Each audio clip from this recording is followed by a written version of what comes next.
విజయంతో స్నేహం చేయాలని ప్రతి ఒక్కరికి ఉంటుంది. కానీ కొద్ది మందికి మాత్రమే విజయవంతులయ్యే ఛాన్స్ దొరుకుతుంది.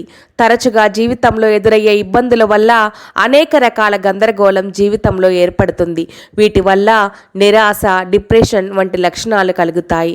దీనివల్ల వ్యక్తి లక్ష్యం నుండి తప్పుకుంటాడు. అలా చేసి విజయానికి దూరంగా తానే వెళ్ళిపోతాడు. మనకు కూడా జీవితంలో ఏదో ఒక సమయంలో నిరాశ చుట్టుముట్టినప్పుడు కొంత మోటివేషన్ అనేది అవసరం. గౌతమ బుద్ధుని బోధనలు మనిషిలో సానుకూల ఆలోచనలు పెంచేవిగా ఉంటాయి. గౌతమ బుద్ధుని ప్రేరణాత్మక సూక్తులు మీ మనస్సులో నిరాశ, గందరగోళం వంటివి తొలగించడానికి సహాయపడతాయి. గౌతమ బుద్ధుని ఈ బోధనలు ఒక వ్యక్తి జీవితాన్ని ప్రశాంతంగా మార్చడానికి మార్గనిర్దేశం అవుతాయి. ఒక మోసగాడు, దుష్ట స్నేహితుడు అడవి జంతువు కంటే ప్రమాదం. అడవి జంతువు మీ శరీరానికి మాత్రమే హాని కలిగిస్తుంది, కానీ దుష్ట స్నేహితుడు మీ మానసిక ఆరోగ్యానికే హాని చేయగలడు. మనస్సు, శరీరం రెండింటినీ ఆరోగ్యంగా ఉండే రహస్యం ఏమిటంటే గతం గురించి చింతించకండి, భవిష్యత్తు గురించి బాధపడకండి, కానీ వర్తమానంలో తెలివిగా, నిజాయితీగా జీవించండి. తక్కువ పదాలు మాట్లాడండి, ఎందుకంటే పదాలకు ఎంతో శక్తి ఉంటుంది. ప్రతిరోజు ఒక కొత్త రోజు. నిన్న ఎంత కష్టమైనప్పటికీ ప్రతిరోజు ఒక కొత్త ఉదయం, ఒక కొత్త ఆశతో పుడుతుంది. మీ వద్ద ఉన్న వస్తువులకు మీరు విలువ ఇవ్వకపోతే మీరు ఎప్పటికీ సంతోషంగా ఉండలేరు. మనం గతంలో ఇరుక్కోపోకూడదు, భవిష్యత్తు గురించి ఎక్కువగా ఆందోళన చెందకూడదు, కానీ వర్తమానంలో జీవించాలి. ఆనందంగా జీవించడానికి ఇదే మార్గం.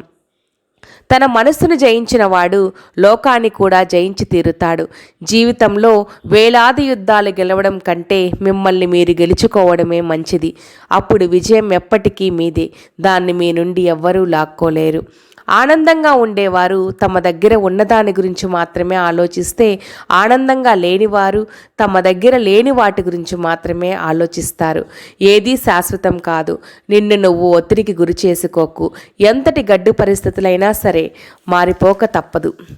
అవసరమైతే మాట్లాడు, లేదంటే నిశ్శబ్దంగా ఉండు. సాధ్యమైనంత వరకు సంభాషణల్లో ఇతరుల ప్రస్తావన వద్దు. ఉత్తమ సంభాషణలు సిద్ధాంతాల చుట్టూ తిరుగుతాయి, నీచమైన సంభాషణలు వ్యక్తుల చుట్టూ తిరుగుతాయి. సంపాదన శాశ్వతం కాదు, మన జీవితం శాశ్వతం కాదు. శాశ్వతంగా నిలిచేది ఒక్కటే, అదే మన మంచితనం. ఎన్నడూ ఈ ప్రపంచంలో ద్వేషాన్ని దేశంతో ఆపలేము. ద్వేషించకుంటే మాత్రమే ద్వేషాన్ని నిలపగలం. ఇది ఎప్పటికీ వర్తించే సూత్రం. మీ జీవితానికి ప్రశాంతత అయినా, మనశ్శాంతి అయినా మీ ఆలోచనల నుండి మొదలవుతుంది. కోపంగా ఉండడం అంటే రగిలే నిప్పును చేత్తో పట్టుకోవడం లాంటిది. దాన్ని ఇతరులపై విసిరే లోపలే నిన్ను దహించి వేస్తుంది.